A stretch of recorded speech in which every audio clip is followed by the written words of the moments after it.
Welcome back, everyone, to this edition of Old Try Hard Gaming with me, WolfCageTV.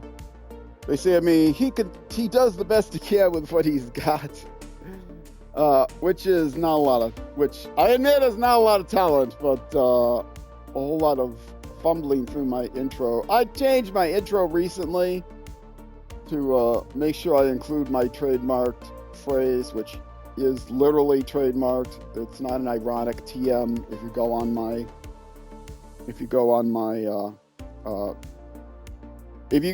socials, if you go on my YouTube channel, or if you go on my I think in all my socials, Twitch, Discord, whatever, you'll see that phrase. He does the best he can with what he's got, with the TM symbol. It is trademarked.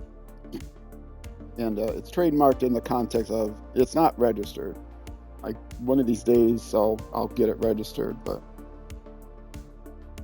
it is a trademark.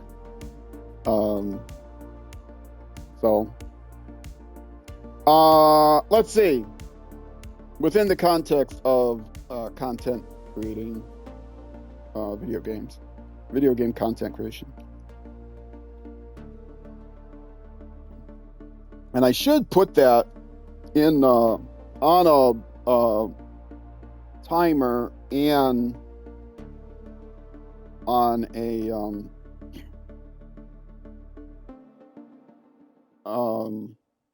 like in the YouTube description. I know I've never thought of doing that. I would like to put it in like fine print, but you can't put fine print on a about page. Anyway,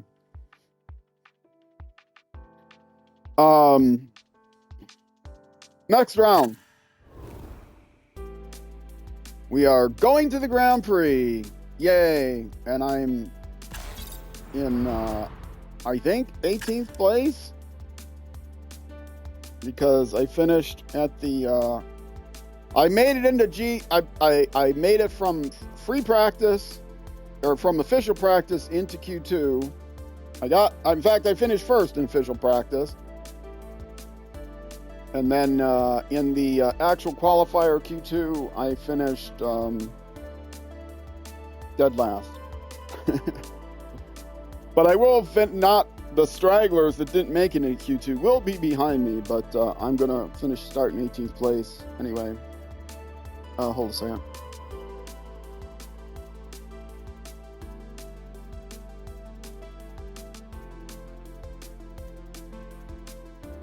All right, I have the mute button.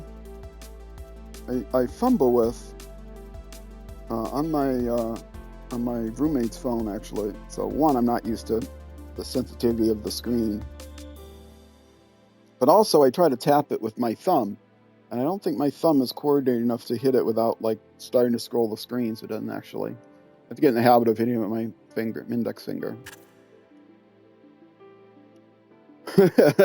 Not that any of this matters to anyone watching the video. I'm getting to the race, all right? I'm continuing. I'm going with the action. No one's chatting right now, so that no one can distract me. Although you should join me live, twitch.tv/RollCageTV. And if you do join me, I mean, you can lurk if you want, but I love it when people chat. It gives me more energy. It's a trade-off for the YouTube people.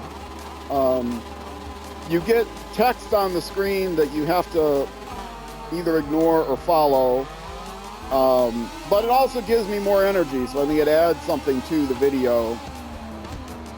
Having the conversations going, I think adds something to the video. At least this is what I like. I do what I like when I do the content creation that I like to watch, which may not be what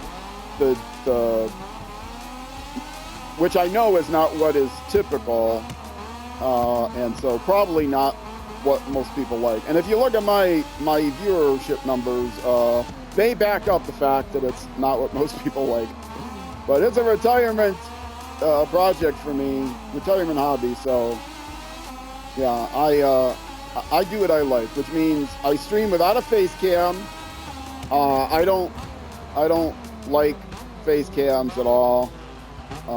They're okay in certain games like chess, for example, where the chessboard is square and there's so much room on the sides that you might as well put a face cam there.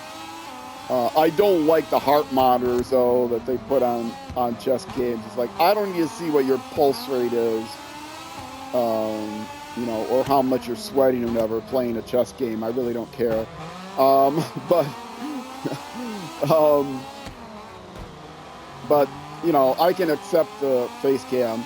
But in any game that's like a full screen game, I just can't see the game. Why is your face there? I don't need to see your face. I can't see the game. And now you could argue, oh, well, you know, in my case, you don't see my face, but there is this chat box up there. But it is usually, you can see through it pretty easily, and it is usually empty because people aren't chatting. But the other thing I like is I like seeing the stream chat. If it's a replay from a stream, and I almost never watch a stream live these days, except for like 5 minutes when I raid somebody. But if people are chatting, I like seeing the stream chat because then when I feel more engaged, and when the streamer responds to somebody in chat, well, I get to see that chat. Now, if it's a huge channel, and my channel is certainly not huge, my channel is very, very small, but if it's a huge channel and the chat is scrolling by faster than you can even read it, well then, you know, then it just gets in the way. And even if the streamer responds to one of the messages, that message is long scrolled off the screen. I guess not that I should talk about that, because my chat will, because I can't respond to the chat right away while I'm streaming. The chat is not within my field of view. While I'm racing, while I'm streaming other games I can, but while I'm playing a racing game I can't look at the chat until I'm done with the race. So I can't keep up with the conversation. I'll respond to the chats if they're there, but I won't respond until they likely have gone away from the screen. But I do what I like. I do the best I can with what I've got, including my preferences. My preferences aren't mainstream. They aren't, you know, I'm not doing this to make money. I'm just an anonymous cat on the internet who's retired and looking for a hobby, and streaming and content creating is the hobby I've chosen, and I like it.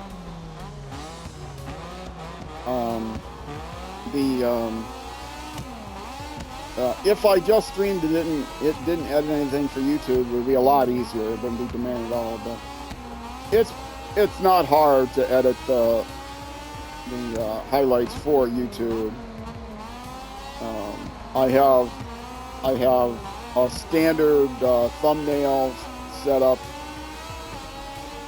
for every game I play. You know, so when I start playing a new game, I have to create a thumbnail, but I have a template for the text and, you know, all that stuff. So all I have to do is create a screen capture, grab the logo from the, or sometimes I can grab the screen capture as well from whatever media pack that the game publisher has released, which you have rights to use if it's in their media pack. And then that's all I need, because I've got the other graphics and everything set up. So all my logo, all the thumbnails look pretty much the same for any game. The only thing that's different is the text. So most times I change the title of the stream,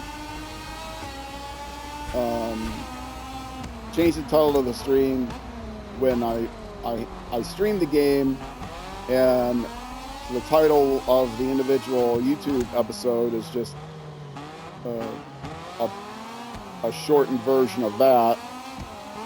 And so when I do the highlights, I just paste the last one and then change the last number. And then when I do the thumbnail, I just increase pull up that text for that game and increase the number. So it only takes, I stream now quite a few hours. I stream I stream 6.5 hours at least each weekend, and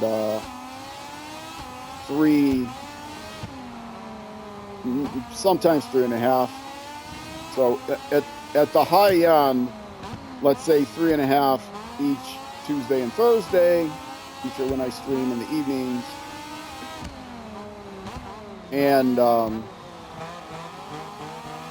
so that's 7 hours, and then 6.5 and 6.5 is 9. 7 and 9 is 16. So at the high end, I spend 16 hours a week streaming, but that's not a problem. There's no effort to this. Sometimes there's technical issues I have to try to get rid of, but it's very low effort for this, for the actual stream. And then my streams segments are either 3 or on Sunday 6 hours that I have to highlight. But chopping up the highlights I do right in the Twitch editor. There's some work involved in that because I have to listen to it I have to listen to the full thing to see where I might want to edit it, begin it and end it, and then within the highlight editor, I listen to the beginning and ending back to make sure it works. So I have my good old headset now that has Bluetooth and the Xbox audio both together. So manipulating the two things is not as hard as it used to be. Sometimes things go wrong, and I have to do more editing, download it and edit it. But for the most part, it's not that hard. But then I have to, after creating the highlights, I export it to YouTube, and then I have a lot of waiting around. And then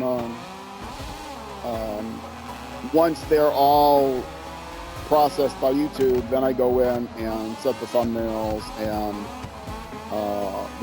the titles, which are mostly there, because they're mostly the same titles as in the highlights. I just have to trim out a little bit of the first part. And I have to make the thumbnails, which I said is pretty easy. Edit everything, and then once they get fully processed by YouTube, I go in, set the select the thumbnails, mod it the name easily enough, just chop off a bit of it, cut and paste the description in, and then the hardest thing probably is setting the schedule time. Add it to all the groups, set the schedule time, and that's not difficult. I just look at what the latest one is scheduled to and then bump it up. I have to make sure I do that right. And then I also have to set for each video the tags and the category, because it'll know gaming, but it won't know the individual game. So I have to paste in the proper individual game name. And the tags mean much less than they used to, I think, but it does give if you are searching for a particular game, and like MotoGP, I have in the title MotoGP trademark symbol 25, because that's actually the name of the game, because MotoGP is trademarked. But it doesn't say trademark symbol 25, it just says MotoGP 25. So it would not find the game, and if you were searching, it would not find. If you were searching for MotoGP, well, maybe with the trademark, but if you were searching for MotoGP space 25, it's not the same direct search. So, but having a tag that just says MotoGP by itself, that helps the search engine. And setting the actual game from the game category helps the recommendations, because then people that have watched that same gaming category were more likely to get recommended one of my videos as a follow-on. As far as we know, these are the interpretations of the almighty YouTube algorithm, which no one actually knows. Even the programmers that wrote the machine learning algorithm don't know how exactly the output was created. They tweak the buttons. If you don't know how machine learning works, you give it a set of goals and you tweak those goals as time goes on. And YouTube's main goal is, of course, maximizing watch time on Twitch. They don't care who you're watching. And then, but the actual algorithm will create itself. The almighty algorithm then is it's an algorithm that humans created. It's not AI. It's an algorithm that humans created. But the humans in the end don't know what exactly the output of that machine learning algorithm is, in terms of exactly what is it that it is doing, has done. It's hard to describe how all this works unless you have experience with, I was kind of hoping to fall down, because then I'd be allowed to use the rewind.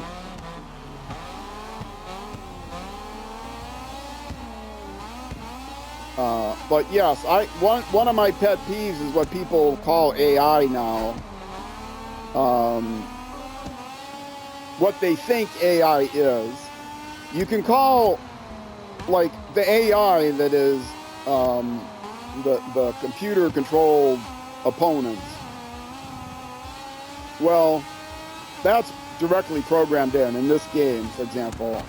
You know, this is artificial intelligence, and that all the other racers in this game, you know, they're programmed artificially to be you know, NPCs, whatever, the non-player characters. They have their programming directly put into what is written in the code that the programmers understand.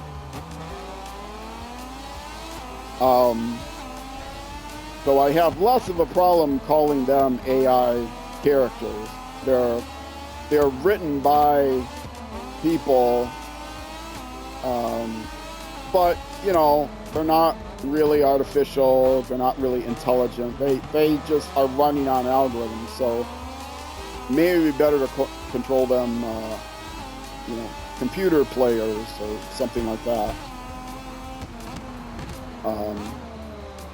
Programmed opponents or something like that. I don't know. But the AI you hear about now is different. Obviously, anyone who's played any video game and has heard anything about like ChatGPT or DALL-E or anything knows it's a different concept. And one, it's overblown. Two, it's morally and legally suspect. And three, it's not at all artificial intelligence. And people think it is like, oh, the computer is going to take over the world now, because they just teach themselves, and they teach themselves how to, you know, become more intelligent than us. And that's not where we've gotten in computing. That might happen eventually. The technology might go that way. But what artificial intelligence, what's now called artificial intelligence, like Microsoft Copilot or DALL-E or ChatGPT or DALL-E, which is the one to create pictures. what it is it's a large language model. That's what it really is called, named as an LLM, a large language model. That produces output based on machine learning. So the exact algorithm, the output isn't clear to the people who programmed it. They don't program it directly. They create an algorithm that trains itself, and it trains itself on a large data set. It's called large language model, but it's also the ones that use pictures are still called large language models, even though they're programmed on a large data set of images. And the thing is, it's by large, it means uber large, like everything that's ever been produced on the internet. And the suspect thing is, it's everything that's ever been produced on the internet, without regard to what they are allowed to copy, they have license to. Because whenever you write something, in most jurisdictions, you have a copyright to that thing that you write, even if it's just, a comment on a blog post. You have some copyright to that comment. And certainly if you publish something on the internet, like a picture that you've drawn, you have some copyright to that thing. And copyrights expire in different jurisdictions, but none of them expire until you've passed away for like 20 years. So there are things that go into the public domain, but those are from many, many years ago. And but the people that use the large language models, they don't care. They consider it free use, everything to be free use, which does not meet the free use criteria of many jurisdictions. So yes, that's why it's morally and legally suspect what they've done, because they don't care whether they have rights to use the data sets that they use to produce their models.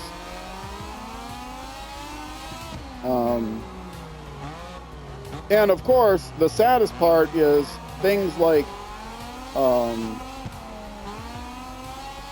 especially things like video and image artists, and also artists of other forms, poets and things, and audio artists, musicians and performers.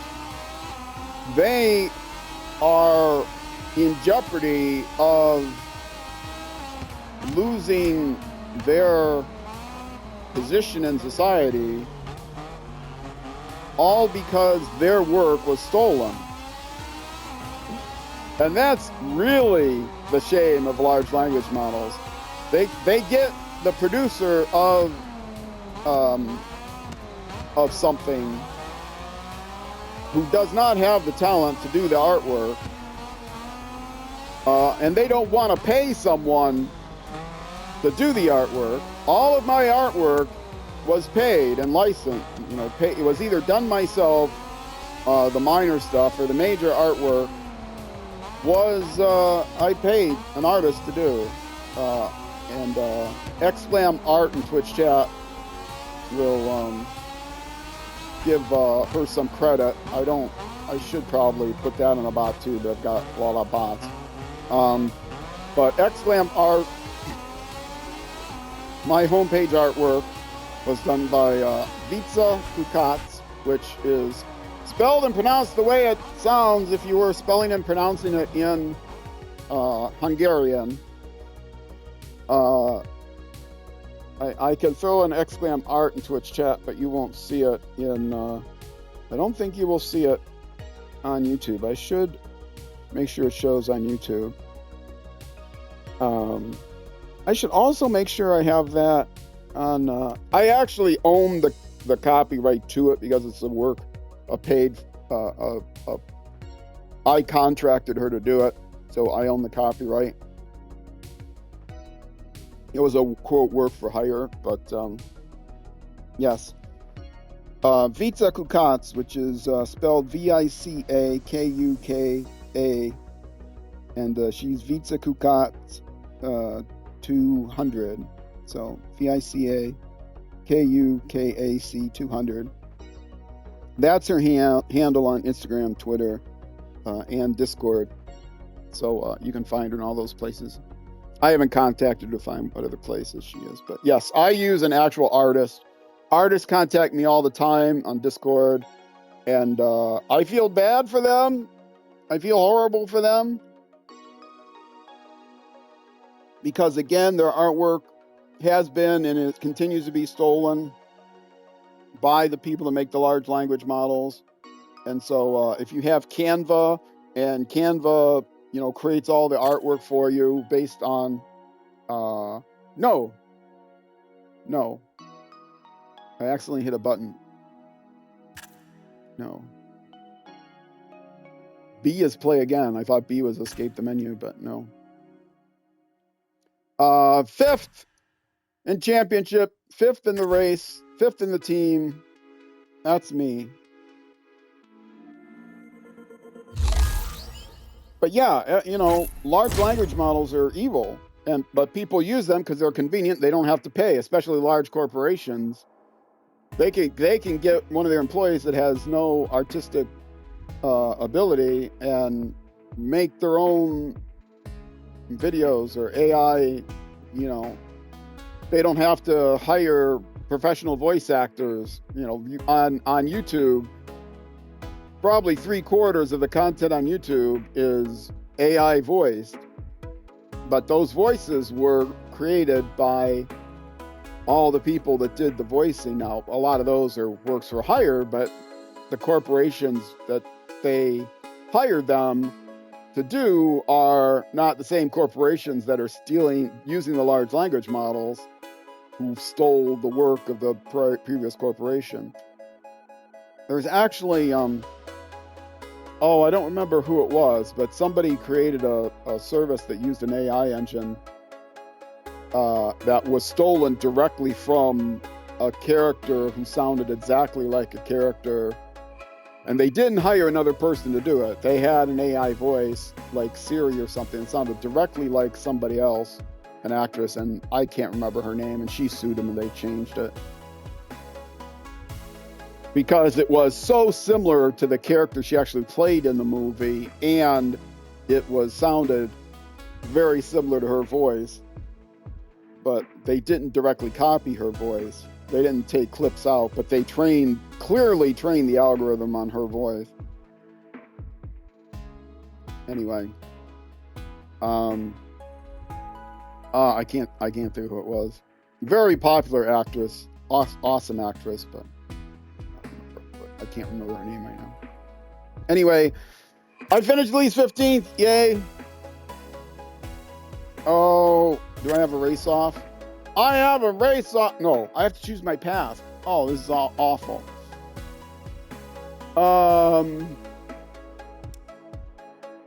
Probably going to go with reputation points because development is not so good.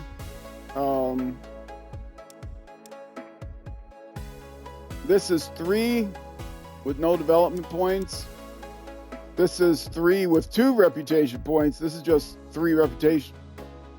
1 reputation point. Yeah, so this gives me 5 total. It gives me as many as the maximum in terms of reputation points, and it gives me a little... Oh, wait, relationship with S.r.l? Well, I don't care about that. Okay. So development efficiency is much higher. Reputation points, only 1. Forget it. I don't care about that. Reputation points, 3. That's great. Reputation points is only 2 here, but my relationship with S.r.l is 3.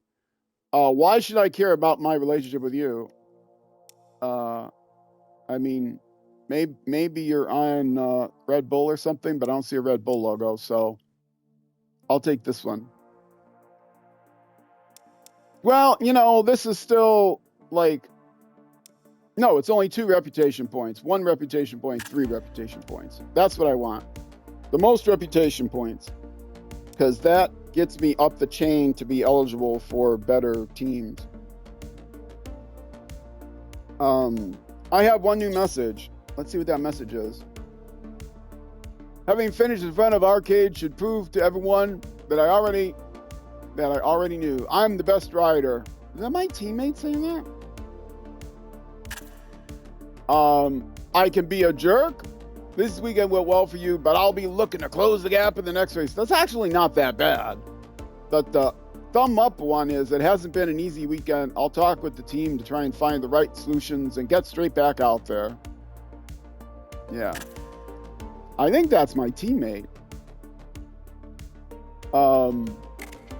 S.r.l.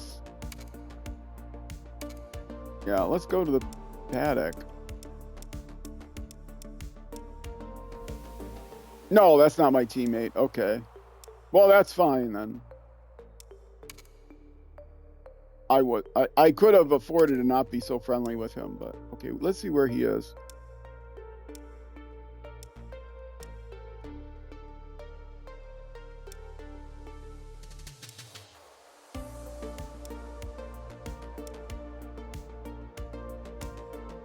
I'm taking a long time here because I don't clearly remember. Ah, there he is. Senna Agius. Or I don't obviously know how to pronounce it, although he is from, it looks like Australia, not New Zealand, because the stars are white. So, but that doesn't, you know, the name may still be Spanish or something, but I don't know how to pronounce it. Anyway, yeah, sure. I have a even relationship with him. Stats overview. I don't think there's time to get into a new. Oh, did I hit the wrong button? Left button, status overview. Okay. I have not gotten to the bottom 2 positions yet, but where does it tell me how much I have? I need 250,000 to get into the MotoGP team, I think. Or to get into, yeah, MotoGP teams. I think they're only in the last 2 categories. And what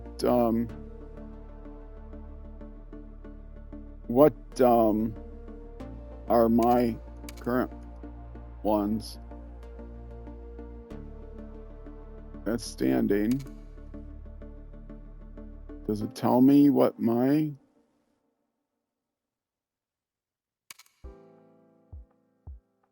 Where does it tell me my... Shouldn't it tell me at the top what mine are? How many reputation points I have?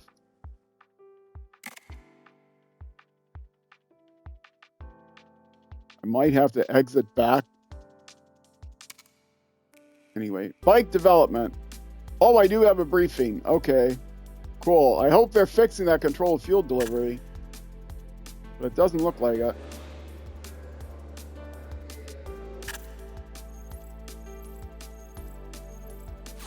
And I'm going to tell them, yes, I still want controlled fuel delivery. We're developing an updated version of the engine, which you can try at the next test session. But what were your improvements on track this time? Yeah, I still want more improvement.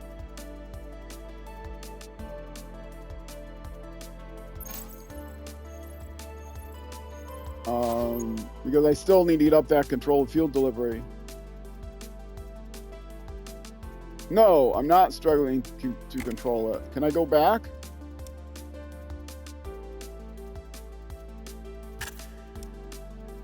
Can I not repeat controlled fuel delivery?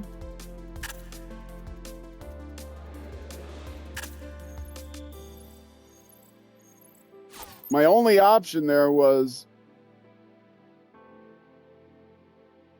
The only option here was, if I choose this, now it switches to handling.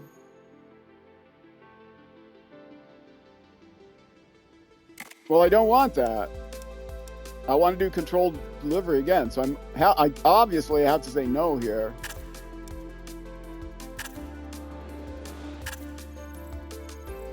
I mean, I have to go along with continue. I have to say, no, I don't want any more improvements, but I do. I want them to work on the fuel delivery again.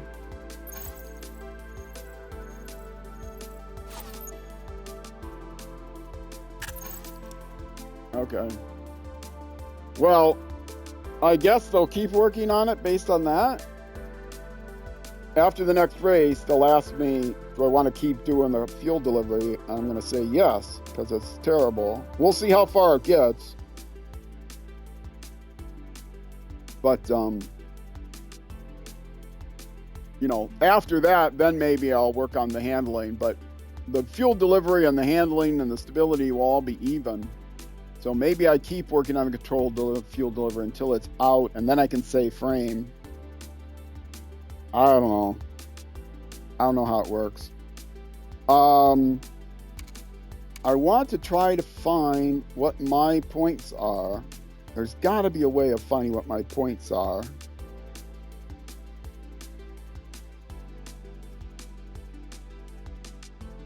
My championship standings.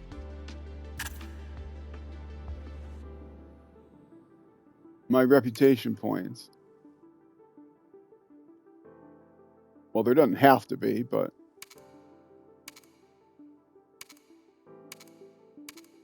okay, well, Moto2. Apparently, there doesn't have to be. I feel like it's got to be there somewhere.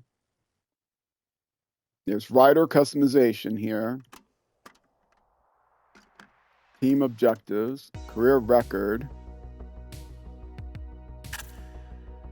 Standings? Yeah. Doesn't give me my reputation points.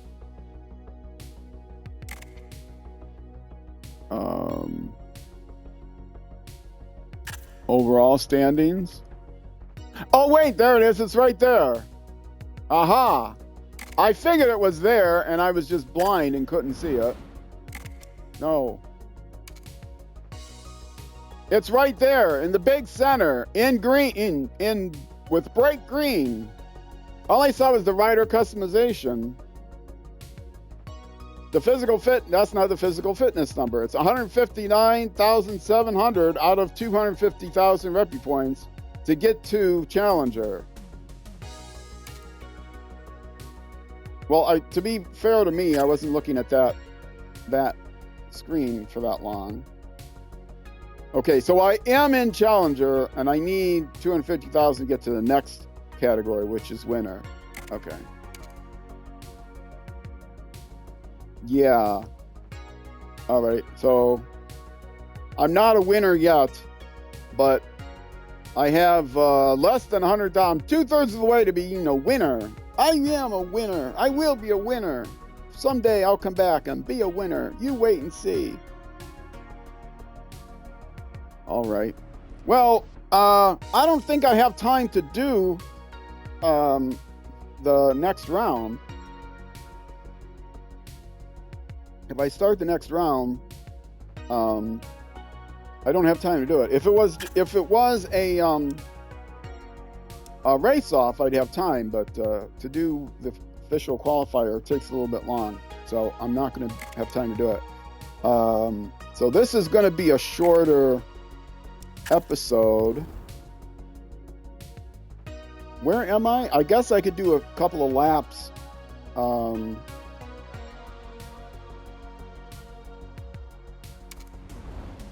A free race, couple of laps.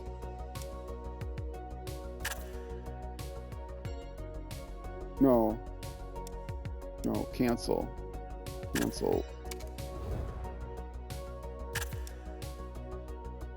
Okay, next round, Grand Prix of France, and it's the Michelin Grand Prix of France. And where is that?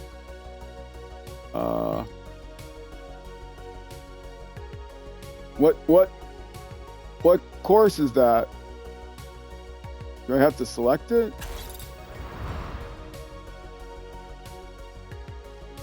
I don't know what the course is.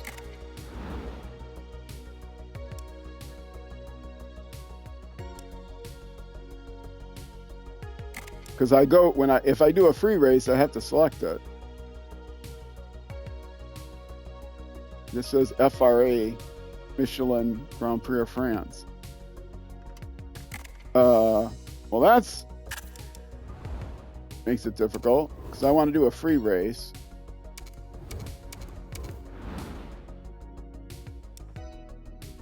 Just a time trial.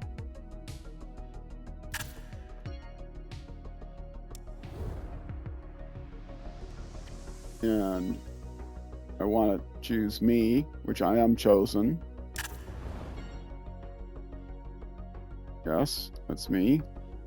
That's the only one I want to choose. Tracks. See, I don't know which one is.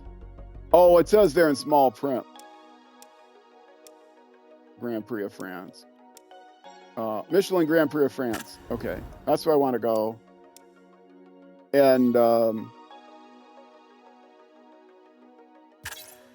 race settings. Yeah, okay, clear. Start time trial. I'm just going to do a lap or two because I don't have time for much more than that. Get in a little extra practice before I actually do the thing.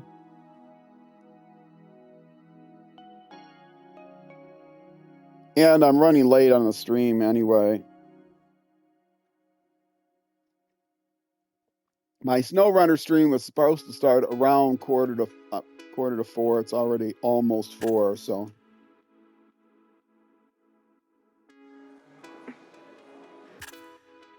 Yeah. Go to track.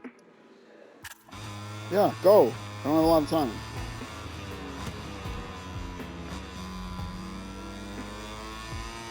Get a little acclimated. Was it that last race that what did I finish? Like 5th in the end? I don't remember. It's just the last race. But you know, I was number 1 in free practice, and then I finished last in the qualifier. And so apparently I want it raining, because apparently the AI can't handle the rain as much as I can, because that was the main difference.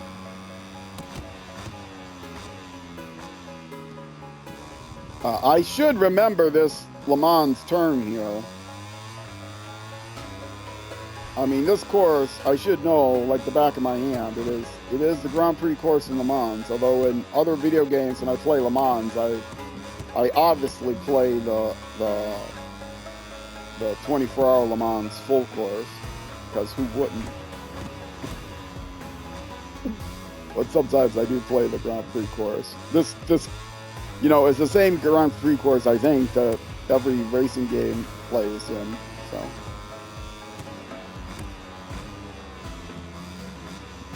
That is available in every racing game. I won't say every game. It's like Forza Horizon is a goofy open world game, which I used to play so much Forza Horizon. I probably have more hours in between Forza Horizon and Forza Motorsports than any other game. But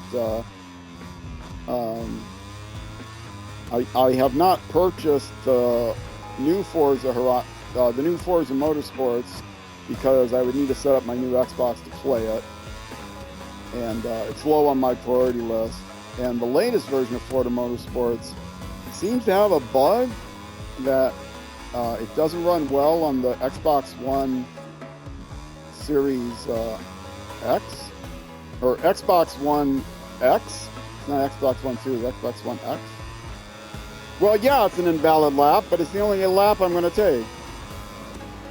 I got 1 lap, and that's all I've got in. End session. Oh well. So yeah, that's a good place for me to end it here. If you're watching on Twitch, stay around.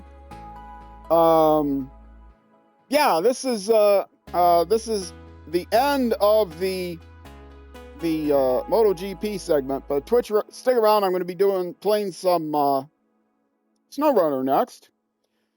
If you're watching on YouTube, that's it for this YouTube episode. The next episode will be the next weekday. Will be the next Saturday or Sunday weekend at 6 p.m. US time, which is almost midnight in the UK, almost always noon the next day in New Zealand. Depending on the time of year, it's plus or minus an hour. Thanks in daylight saving time. All right, thanks to all of you for watching Twitch.